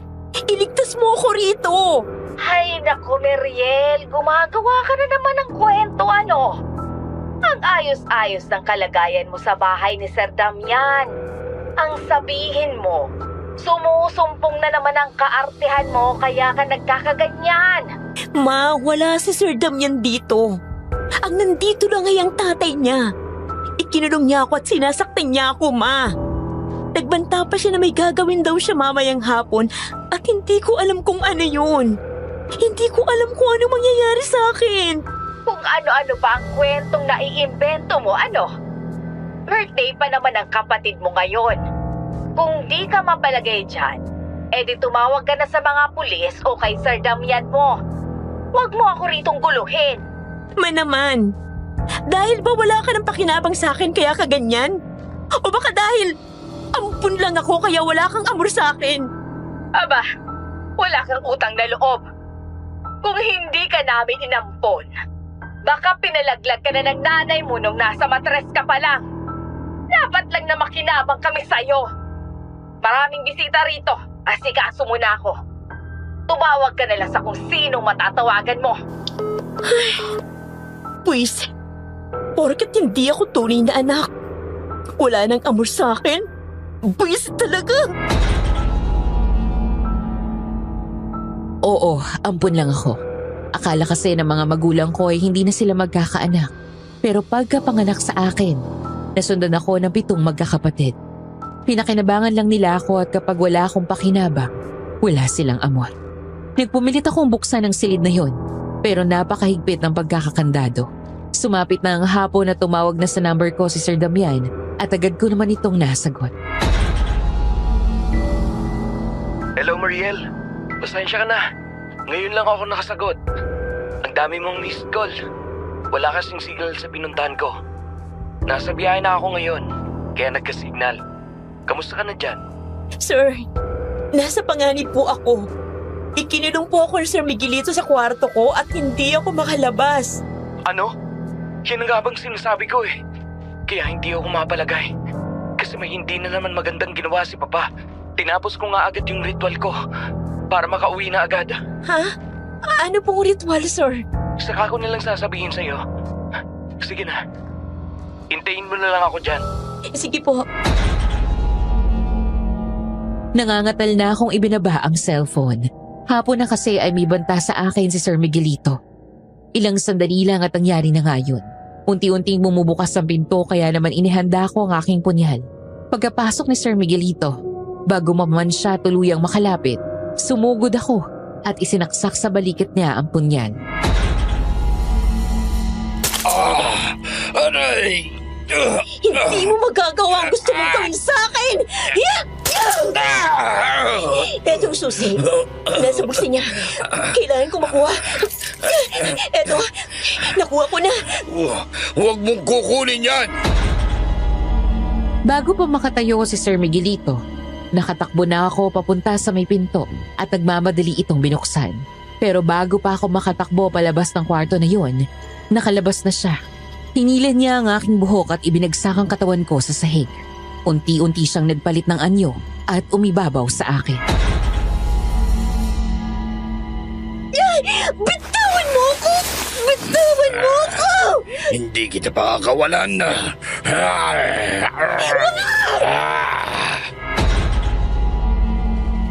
Hindi na ako makawala dahil napakalakas ng kanyang puwersa. Napapikit na lang ako at habang pilit na inilalayo ang kanyang mukha sa aking leeg na gustong-gusto niyang sakmalin, ilang sandali lang ay may narinig akong yabak. Sunod nito ay narinig ko ang malakas na tunog ng baril sa bubong. Pagmulat ko ay nakita ko si Sir Damian na galit na galit. Napapidlak naman ang aswang at umalis sa ibabaw ko. Bumalik ulit siya sa anyong tao. Galawin niyo na lahat ng katulong dito. Huwag lang si Mariel. Aba, at bakit? Dahil mahal ko siya. Aba, tama bang narinig ko? Mahal mo ang isang hampas lupang taong ito. Kailangan ko pa bang ulitin? Mahal ko siya. At di ko hahayaan na saktan mo siya. Damian, Sa pagkakataong yun ay tumibok ng malakas ang puso ko. Lumapit naman si Sir Damian sa akin at tinulungan niya akong tumayo sa kaniyakap ng mahigpit. Yumakap din ako sa kanya at tumulo ang luha sa aking mga mata.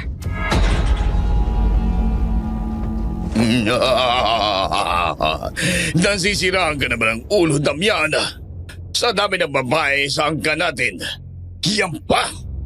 Bakit naman nasabi mong nasisiraan ako ng ulo? May karapatan naman akong gawin kung anong gusto kong gawin. At ano itong nabalitaan ko, ha? Pinatay mo si Ethan. Ang mabuting katiwala na binigay ko sa'yo. Ang mga katulong kaya pala nagsiuwian ay dahil pinalayas mo. Ang lahat ng yon ay ginawa mo para lang maprotektahan ang babae yan. Ano naman ngayon? Nasa tamang pag-iisip na ako para gawin ito. Napag-usapan na natin ito noon, Damian. Kaya wag mong sabihing wala kang alam. Ang pwede mo lang mapangasawa ay ang mayamang babae na nasa angka natin. Yung aswang o yung taong alam kung bakit tayo naging aswang. Hindi ang babaeng yan. At para sa akin, laruan lang yan. Laruan lang siya. Laruan nating mga aswang. Hindi laruan si Mariel! At wala kang ideya kung gaano siya ka-espesyal. Gagawin ko ang lahat para maprotektahan siya. Sige, pipiliin mo ba siya? Bakit hindi? Kung ganoon, umalis ka na sa pamamahay nito. At hindi rin ikaw ang magiging tagapagmana ng lahat ng yaman ko. Ayos lang. Pero ipangako mo rin sa akin na hindi mo siya sasaktan. Kung ganoon, ay di umalis na kayo. Layas! Sir Damian, hindi mo kailangan gawin to. Piliin mong sarili mo. Sayang ang mga nakalaan sa iyo. Umalis na kayo. Alis! Aalis talaga kami. At hindi mo na ako makikita. Hinila ni Sir Damian ang aking kamay at lumabas kami ng bahay. Isinakay niya ako sa kanyang kotse at agad kaming bumiyahe. Ito na lang natitira kong ari-arian. At galing naman ito sa sarili kong pera. Bakit mo ginawa yun? Tinalikuran mo yung sarili mong ama para sa akin? Hindi ko kayang... Bakit hindi? Kung sasaktan ka lang niya. At isa pa, hindi ko siya tunay na ama. Ampun lang ako. Ano? Parehas pala tayo. Ampun lang din ako. Pero ihahatid kita sa inyo. Alam kong kahit ampun ka lang, ay may mauuwian ka pa naman. Wala na nga sinang pakialam sa akin. At saka wala na akong balak na umuwi sa pamamahay na yun. Saan kita dadalhin kung ganon? Saan ka ba pupunta? Maghahanap ng uupahan. Mamumuhay mag-isa. Dadalaw-dalawin na lang kita sa inyo. Magsama na tayo. Ano? Mahal din kita, Damian. Ano ka mo? Mahal din kita. At pareho tayo ng nararamdaman. Napatigil sa pagmamaneho si Damian. Nagkataon na nasa liblib na kalsada na kami. Tumitig siya nang makahulugan sa akin at bigla niya akong siniil ng halik. At gumanti naman ako sa kanya. Nadala kami ng init ng nararamdaman kaya naman kahit nasa kotse ay tinanggal namin ang aming mga saplot at pinagsaluhan ng init ng mga sandali. Nang matapos kami ay nagpahinga muna kami bago bumiyahe at dinama ang presensya ng isa't isa. Hindi ako makapaniwala. Parehas pala tayo ng nararamdaman. Mas lalo akong hindi makapaniwala. Paano mo ako nagustuhan? Hindi mo siguro tanda. Pero nagkita na tayo ng mga bata pa tayo. Umiiyak ako sa park nung unang araw na malaman ko na ampun lang ako. At tumabi ka sa akin. Sinabi mo na nalaman mo rin na ampun ka. Nagkwentuhan tayo. At nalaman ko rin kung anong pangalan mo. Pero ako, di ko nasabi. Pero hindi kita hinalimutan. Ikaw pala yung bata na yun? Isang beses lang tayo nagkita, di ba?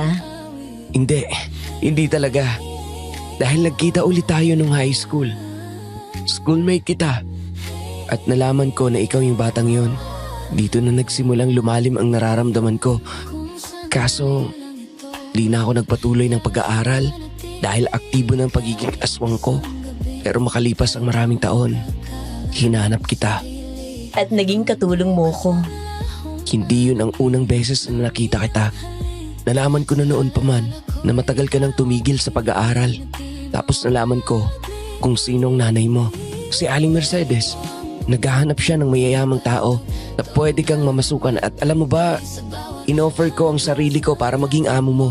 At ikaw lang talaga ang inoferan ko ng ganun kalaking sahod. Kaya pala, Hindi mo lang alam kung kaano ako kasaya sa unang beses na nakatapa ka sa bahay ko at maging katulong kita. kaya pala malapit ang puso natin sa isa't isa dahil parehas tayo ng pinagdaanan sa buhay. Pareho tayong ampon. At ngayon, akin ka na. Hinding-hindi ko naahayaang mawala ka sa akin. Pipigilin at titiisin ko ang sistema ng aking pagiging aswang. Huwag lang kitang masaktan. Mahal na mahal kita, Mariel. At palagi kitang puprotektahan. Mahal na mahal din kita, Damian. At hindi kita iiwan. Muli kong siniil ng halik si Damian at gumanti naman siya sa akin. Nagpatuloy kami sa biyahe. Mag-uumaga na nang makalabas kami sa mahabang kalsadang yun. At nang papunta na kami sa lugar na pupuntahan namin para mangupahan, nakasalubong namin ang isang truck na may mga nakasakay na tao sa likod. Tumigil sila sa harap ng aming kotse at napilitan si Damian na itigil muna ang sasakyan dahil wala kaming madaraanan. Makitid kasi ang kalsadang yun.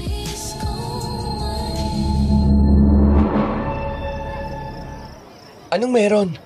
Ano kayang gagawin ng mga taong yun? Damian, parang lumalapit sila sa atin.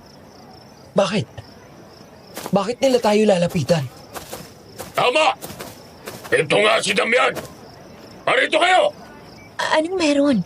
Bakit mukhang hinahanap kanila? At kilala ko yung lalaki na yun. Siya yung tatay ng kaibigan ko na nawala sa San Agustin. Tara, labas tayo para malaman natin. Sige. Agad kaming lumabas sa kotse. Sumugod agad ang isang lalaki at pinagsusuntok si Damian. Wala akong magawa dahil pinigilan din ako ng dalawang babaeng naroon. Anong ginawa ni Damian? Bakit niyo siya sinasaktan? Yang lalaki na yan, aswang yan! Kaibigan ka ni Maris, hindi ba? Kinain siya ng aswang kaya siya nawala. At sinabi yun sa akin ni Jake na meron siyang nakausap na nakakita ng ginawa ng aswang na to sa anak ko. Si Jake? Gumagawa lang ng kwentong lalaki na yan, Mang Danilo. Dahil para sa kanya, may atraso si Damian dahil binali niyang kayabangan niya. Gumaganti lang yan. Huwag kayong maniwala dyan. Ha? Talaga? Hindi ka naman espesyal para maging desperado ako. Totoo ang lahat ng sinasabi ni Mang Danilo. At ang lalaki na yan, aswang yan. At pinatay niya si Maris na kaibigan natin. Hindi ako mamamatay tao. At lalong hindi ko yun magagawa sa kaibigan ng mahal ko. Nagmamahalan na pala kayo ngayon. Kaya pala ganun ka na lang ipagtanggol ng lalaki na yan. Bagay nga kayong dalawa dahil pareho kayong walang kwenta. Sige, Mang Danilo! Huwag kang maniwala sa mga gunggong na yan. Nagsasabi ako ng totoo. Sinungaling ka! Hindi ako pumapatay ng tao. At hindi ko yun magagawa. Ano bang hinihintay nyo? Bugbugin nyo ang lalaking to! Huwag! Hindi niyo dapat ginagawa yan sa kanya dahil wala siyang kasalanan. Ano ba? Bilisan nyo na! Ako mauna! Aray! Sumunod na kayo! Huwag! Bitawan niyo ako! Damian!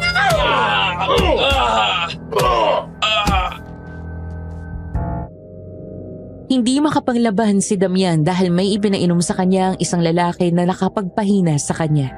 6 na lalaki nagtulong-tulong sa kanya at wala siyang kalaban-laban dahil parang lantay gulay na ang kanyang katawan. Ako naman ay wala ring nagawa dahil sobrang malalakas ang mga babaeng pumipigil sa akin. Sa sulok ng aking mga mata, natanaw ko si Sir Miguelito sa hindi kalayuan na nakangiti pa sa mga nangyayari. Itigil ninyo na yan! Alam kong ang may pakana ng lahat ng ito ay walang iba kundi si Miguelito. Kalokohan! Sinong si Sir Miguelito? Nahihibang ka na ba? Nakita ko siya. Nandito lang siya at natutuwa pa sa mga nangyayari. Huwag niyo siyang pansinin! Ituloy niyo lang ang panggugulpi sa lalaking yan, Mang Danilo! Sige na! Ituloy niyo!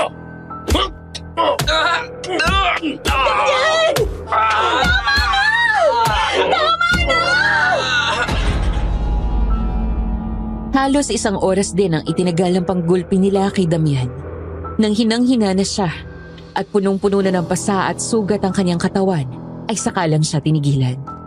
Pinakawalan na rin ako ng mga babaeng pumipigil sa akin at nagsialisa na ang mga tao. Pahangus kong nilapitan ang dugoang si Damian. Oh, Diyos ko, grabing ginawa ng mga tao sa iyo. Talagang pinanghina ka muna nila para di ka makalaban. Dadalhin kita sa ospital. Papara lang ako ng tricycle.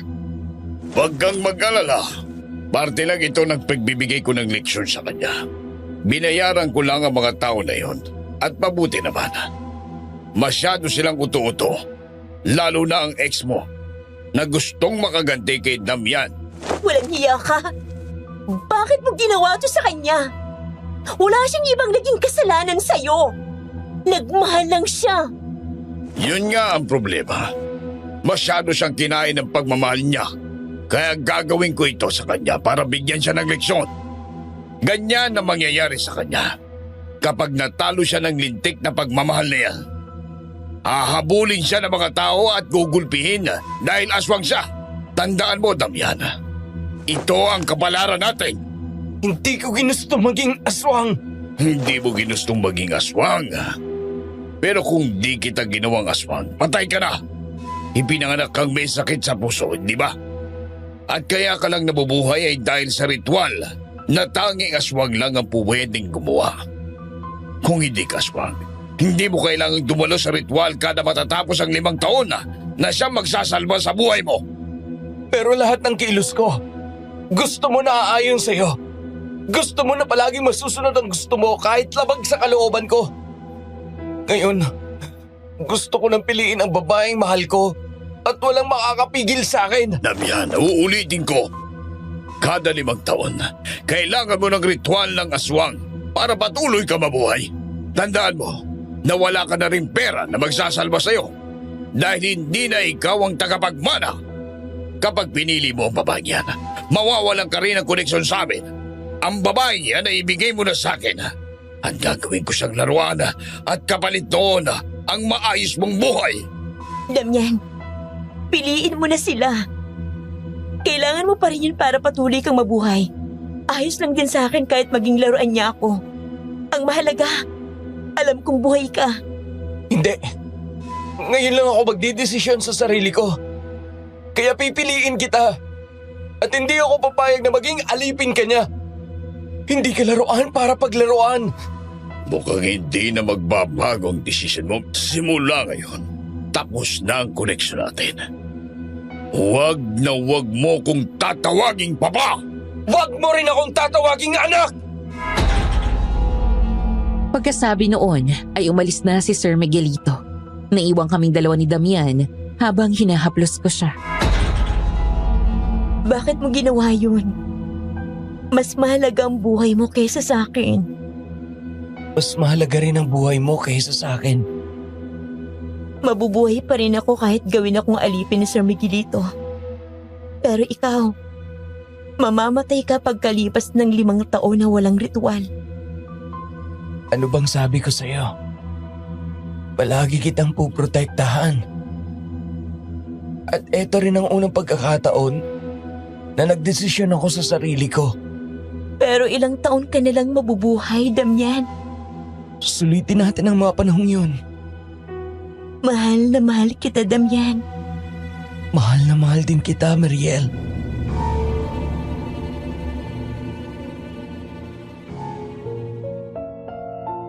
Kagaya ng sinasabi ni Damian, sinulit namin ang limitadong oras na magkakasama kami. Pinatunayan ni Damian na sa kabila ng pagiging aswang niya, ay kaya niya maging mabuting tao at asawa. Kahit minsan ay mahirap pigilan ang kanyang lakas, sinikap niyang hindi ito makaapekto sa akin at sa ibang tao. Nagsama kami sa isang bubong at sa loob lang ng isang taong pagsasama ay nagkaroon kami ng supling na kambal. Hindi naman aswang si Damian nang ipanganak siya, kaya naman hindi naging aswang ang aming mga anak. Pinalaki namin ito sa pagmamahal at tamang pag-aaruga. Makalipas ang 5 taon at nangyari ang pinakamalungkot na sandali sa aming buhay. Nagdiriwang pa kami ng anniversary noon, pero namatay si Damian habang nakahiga sa aking balikat. Masakit, pero tinanggap ko yon ng maluwag dahil naging masaya at kontento na siya ng araw na yon dahil pinili niyang sundin ang kanyang puso. Sa ngayon po ay maayos naman kaming namumuhay ng aking mga anak at wala pa rin akong balak mag-asawa. Lumipat na rin kami ng syudad para makipagsapalaran at hindi na kami ginambala pa ng mga aswang. Patungkol naman sa mga umampun sa akin, hindi na ako nagpakita kahit kailan sa kanila dahil sa kanilang ginawa sa akin. Hanggang dito na lang po ang aking kwento at maraming salamat po kung mapipili niyo itong maisalaysay. Lubos na gumagalang, Mariel. Sa mga tagapakinig, kung ikaw si Damian, ano ang pipiliin mo? Paki-comment ang inyong kasagutan sa comment section at huwag kalimutang mag-like and subscribe. Muli, ito si Miss Ligaya. Maraming salamat po sa inyong pakikinig.